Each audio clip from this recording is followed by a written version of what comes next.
A Comissão Latino-Americana sobre Drogas e Democracia divulgou um relatório defendendo a descriminalização da posse da maconha. Ou seja, de você portar droga em pequenas quantidades, é bom que se diga, né? Não vai sair por aí carregando toneladas de maconha, deixaria de ser crime. O que você acha? Para a gente saber um pouquinho mais sobre o assunto, Valdir, a gente conversa agora com o Dr. Leonardo Pantaleão, que é criminalista, professor do Complexo Jurídico Damásio de Jesus e especialista em Direito Penal.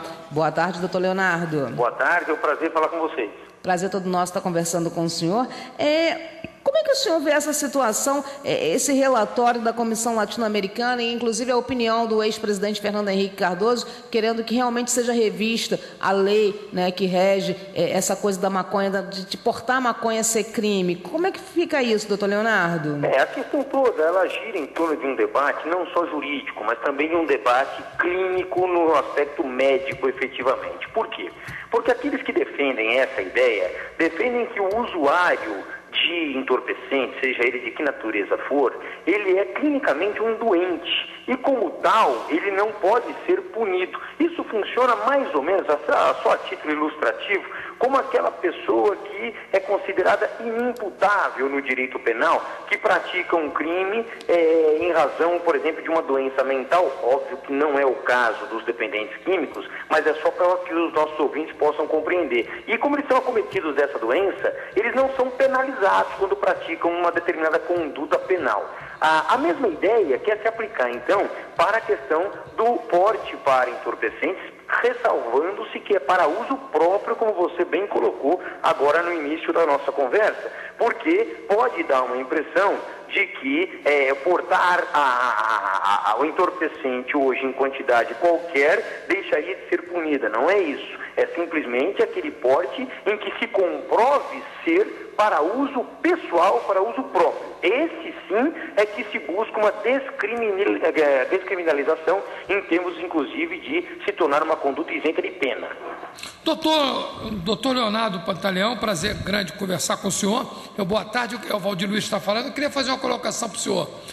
Essa pessoa que começa como viciado, depois não pode se tornar um traficante?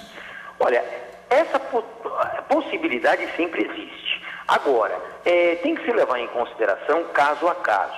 Uma vez comprovada que essa pessoa não mais porta consigo drogas sem autorização ou em desacordo com a determinação legal ou até mesmo regulamentar, e que ela tem a finalidade desse porte para transferir a qualquer outra pessoa, seja a título gratuito ou a título oneroso, né, ela deixa de se encaixar no dispositivo que se busca descriminalizar. Então ela passa a se encaixar numa outra figura jurídica, que é a figura do traficante propriamente dito. Então esse não, esse continuaria, como deve ser, realmente punido pelas normas penais, o que não aconteceria mais com aquele que portasse para uso próprio. Até eu queria fazer uma ressalva que entendo importante.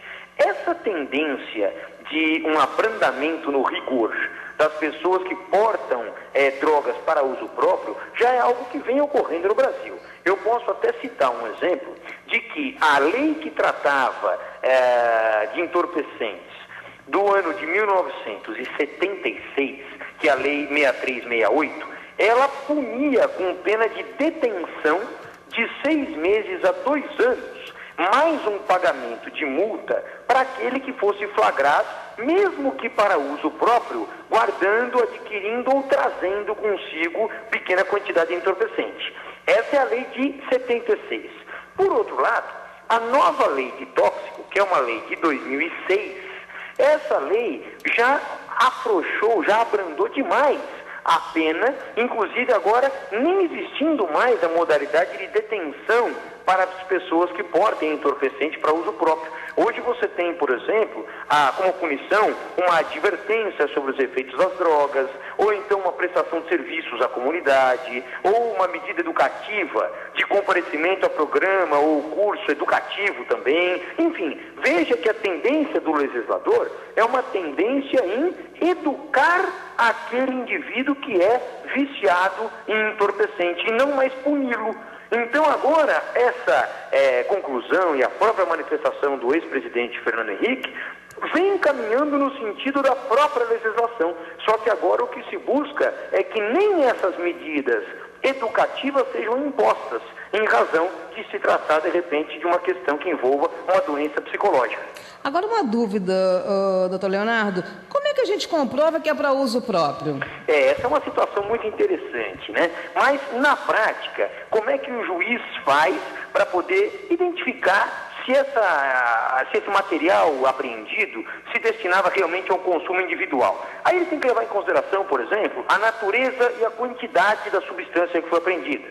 Além disso, o local, as condições em que se desenvolveu a ação, as circunstâncias sociais e pessoais do agente e também não só a conduta dele, como também os antecedentes que ele apresente. Então, é esse conjunto probatório, esse conjunto fático, que muitas vezes remete o juiz à conclusão se a quantidade de material entorpecente apreendido era para consumo pessoal ou para uma transferência a uma terceira pessoa.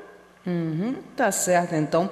Doutor Leonardo Pantaleão, olha, muito obrigado pelo seu esclarecimento, pelas suas opiniões. Uma ótima tarde de trabalho para o senhor e até uma próxima oportunidade. Obrigado, da mesma forma, até uma próxima. Obrigada, boa tarde. Bom, agora 3h52 no Rio.